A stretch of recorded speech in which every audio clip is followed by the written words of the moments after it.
আমরা বাঙালি এমন এক জাতি বুঝছো, 25 টাকা দিয়ে দই খাবি না, কিন্তু ওই দই কি চিকন গ্লাসের মধ্যে তুলে হালকা না ঠান্ডা পানি দিয়ে লড়ে চড়ে একটা পাইপ বসে দিবি, নাম কবি লাচ্ছি। সেটা আবার 70 টাকা দিয়ে কিনে খায়া খুব খুশি, কোনো কষ্ট লাগে না।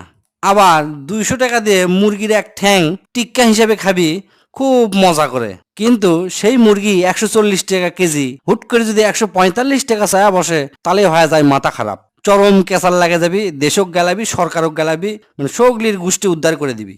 আবার 40 টাকা দিয়ে আইসক্রিম খাবি না, 120 টাকা দিয়ে ওরই অর্ধেক ম্যাঙ্গো ফ্লেভার কয়া ঠিকই খিলাবি, খুবই খুশি। আবার যদি মনে কর বাসত উঠছু, বাসত উঠে লিজে ঠিকই বাড়ির সামনে মানে গেটের সামনে নামবি, কিন্তু অন্য কেউ যদি গেটের সামনে নামবার চায়, মানে কত কথা শুনবো, কবি কি 10 টাকা ভাড়া দিয়ে কি বাস কিনে লিছেন নাকি, বাড়ির গেটত নামবার চান, মিয়া সময় নষ্ট হচ্ছে না, বাস স্ট্যান্ডে নামবেন, আরো কত কথা শোনাবি, তার হিসাব নাই।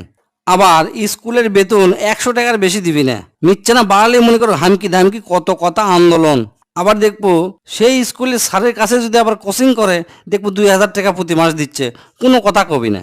আবার সোলপুলক বিয়ে দেয়, বিয়ার অনুষ্ঠান পার করে বিশাল জাঁকজমক ভাবে, মানুষক বড় বড় গপ্প দিবি, বেটাক বিয়া দিছি 10 লাখ 20 লাখ টাকা খরচ করে। কিন্তু ওই যে রান্নাবাড়ি করছে সেই বাবুর্চি, ওই বাবুর্চি মনে কর 100 টাকা কম দেওয়ার জন্য লাফালাফি করবি, ক্যাশ ক্যাশ করবি, 100 টাকা বেশি দিবি না।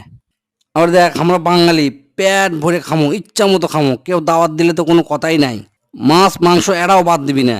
আবার সকালবেলা উঠে করবি কি দৌড়াবি পেট কমানোর জন্য, খাওয়া যে কমান লাগবি সেই চিন্তা মাথার মধ্যে নাই।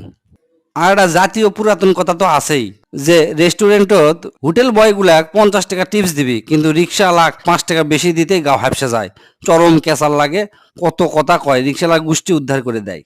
ইনকে আরো মেলা আছে, মানে কোতে কোতে দিন পার হয়ে যাবি, কিন্তু এগুলো অপশন শেষ হবি না।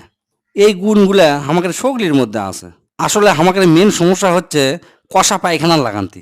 প্রতিদিন টয়লেটে যা হাঁকতে মনে কর সেই কষ্ট হবি, জান বের হয়ে যাবি, টয়লেট করে আসে কবি জীবনে আর কোনোদিন মাংস খাবো না, কিন্তু ঠিকই বিকালবেলা বের হয়ে আসে বাজারের মোড়ত পরোটা টিক্কা খাবি।